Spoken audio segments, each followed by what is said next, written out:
Hey everyone, this is Max at MaxCTCG. Thank you for joining me in another video. So in this video, we're going over the Fire King structure deck. So this can be a basics guide for beginner players really, and we're going to focus on all the cards in the structure deck that are worth playing, their synergies with the deck. We'll discuss different ways you can upgrade the deck from a structure deck. Look at some basic hand traps that are great in a lot of decks that are pretty cheap right now. Different budget, engines you can include, like Dogmatika or Tri-Brigade. And Tri-Brigade has done actually really well recently. And then we can also look at the more expensive cards that are going to be really good moving forward and are still solid in the deck now with the Sinful Spoils engine. We'll talk about new cards that are coming out like Bonfire and Maze of Millennia that just dropped. And then we'll also look at cards from Photon Nightmare, like Snake Eye Populace and the Promethean Princess. And we'll kind of discuss through these different synergies, look at different options for side deck cards based off what structure deck budget players will have options to, and then how you can upgrade those cards and what might be worth playing depending on different situations in the meta. And then also go through different side deck options you can consider playing as well. And that'll kind of round out the video. It's definitely going to be a longer one because we're going to be going through all the cards more in depth and really explaining them.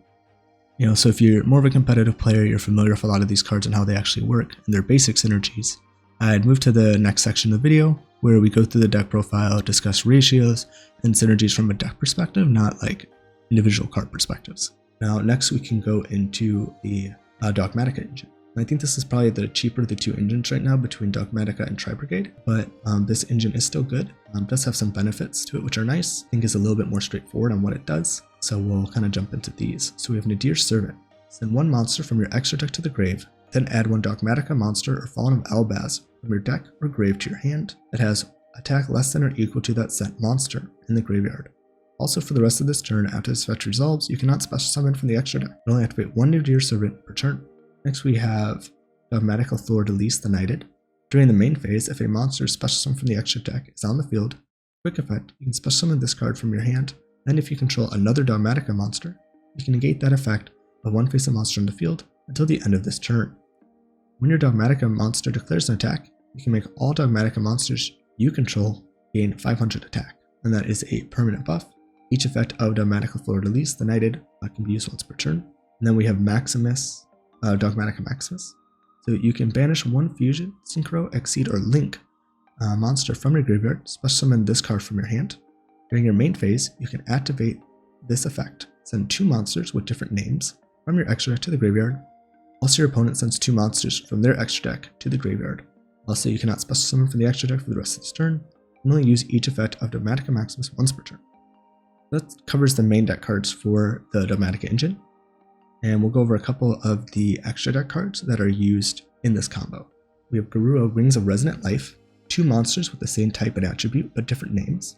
Any battle damage your opponent takes from battles involving this card is doubled. This card is sent to the graveyard, you draw one card.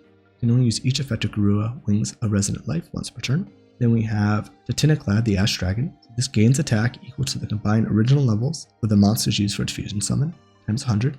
After this card is fusion summoned, for the rest of this turn, it's unaffected by activated effects of any other monster special from the extra deck. During the end phase, if this card's in the graveyard because it was sent out this turn, you can add to your hand or special summon one Dogmatika monster or Fallen of Albaz from your deck. Next we have Tri-Brigade Shuraig, the Ominous Omen. If this card is special summoned, or if another beast, beast warrior, or winged beast monster is special summoned to your field, you can banish one card on the field. If this card is sent to the graveyard, you can add one beast, beast warrior, or winged beast monster from your deck to your hand, whose level is less than or equal to the number of your banished beast, beast warrior, or winged beast monsters. You can only use each effect to Tri-Brigade Shuraig, Ominous Omen once per turn. So now we have covered most of the main cards you need for the Dogmatika engine to work. Just as we discussed earlier how Ponyx is a starter card for the deck. In the Nadir Servant deck, when you're playing this engine with Fire Kings, this actually counts as another way of getting to Ponyx. So it gives you, instead of 3 starters, you now have 6. So it could be a really nice way of upping the consistency of your deck. So what this will do is you'll send a card from your extra deck to the grave to add a Dogmatika monster from your deck or grave to your hand with attack less than or equal to the sent monster. So in this case, you're going to be sending Garura because it has 1500 attack, and that will let you search the Dogmatika Maximus, which also has 1500 attack, which meets the requirements of being either the same or equal to, or less or equal to. And Garura being sent to the graveyard also gets you an extra draw. So this will get you a search and a draw, so it's a +1, which is nice. So you can potentially draw into more hand traps if you're playing those. And then what you can do is you can use Maximus. It will banish the Garura from the grave to special summon itself. And this will let you send 2 monsters with different areas from your extract to the grave. Now this can be really good for interrupting your opponent's deck if they're playing a lot of cards that they have, 1 copy of, they need multiple copies of.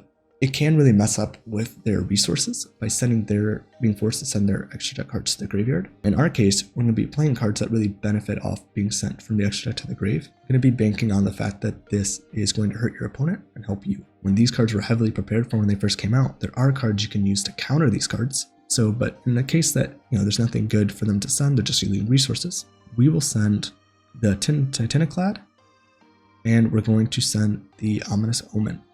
What this will do is, because we banished a winged beast monster and Garura, this will allow Omen to be able to search the Fire King Onyx, and the Titaniklad during the end phase will let you search the Fleurdelis the Knighted, or special summon it.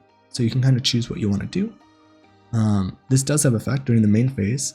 If you want to special from the extra deck, you can special from this card. So if you want to potentially play around your opponent opening with an infinite impermanence on the Fleurdelis, maybe you try to wait for your opponent to commit to the extra deck monsters to then summon this card, allowing your opponent not to be able to activate cards like infinite impermanence anymore, because they've already committed cards to the field. But if you want to have it on the field to maybe be able to negate stuff before they go into the extra deck to play around being able to summon this card, you can just special summon it out. So it kind of depends on your trade-off of what you're doing. But this will then give you an option to be able to negate a card on your opponent's turn, and then you'll also have the full Fire King combo. Because one thing with the Dogmatika cards is they are very strong, but because of that, they give you the restriction of not being able to use your extra deck for the rest of the turn. But the Fire King combo can set up an extra deck play without actually going into it. So the combo we talked about gets the 2 level 8s on the field, or at least in rotation to go onto the field, to then do a board nuke on your opponent's turn, and you're no longer extra deck locked at that point. So which is why this Dogmatika engine has really good synergy with the Fire King cards. So this could be a really fun engine to play. Going second can also have a lot of really good targets that you can go into to help break your opponent's board. So act as a starter card and a board breaking card. And so does Maximus, and as well. So there's some really nice synergy with these cards. Cards we can look into, we have Garura. That's a very good card for being able to draw an extra card, maybe search into something else you're looking for. Omen, like we said, gets you the search if you already have banished winged beast monsters, which is nice. You can also look into some other cards, like Malong. This card is sent to the graveyard. You can target 1 face-up card your opponent controls, return to the hand. So it's a targeting bounce, non-destruction, which could be nice against Fire Kings. You have Entist. This card, when sent to the graveyard, lets you target 1 card on the field, destroy it, which is also really nice. And then you have, also have Mirologic Agitator.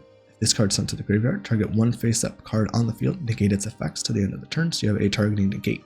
So there are some different options that you could play in your extra deck, and with the Dogmatika engine, I would focus on trying to have some of these cards in there so you have more utility. And they also work really well with another card that you could play, Ultimate Slayer. This card reads, your opponent cannot activate monster effects in response to this card's activation. Send 1 monster from your extra deck to the grave, and target 1 monster your opponent controls with the same type, Fusion, Synchro, Exceed, or Pendulum, or Link. Shuffle it into the deck. So this card kind of works similar to the Nadir Servant in that it could send a card from the extra deck to the grave, and you can get pluses off of this. But this card's really nice because, one, if your opponent summons cards like, Baron to Floor, this card is a Omni Negate. It says once while face up on the field, when a card effect is activated, quick effect, you can negate that activation, and if you do, destroy that card. So there are different cards in the game. Barone, Barrel Savage Dragon, also a way of negating cards on the field. So there's different monsters that your opponent can summon that can negate your cards. And this card kind of plays around it since they can't activate those cards. And then by sending, a card of the same type, you can end up shuffling that card into the deck and then getting a bonus effect.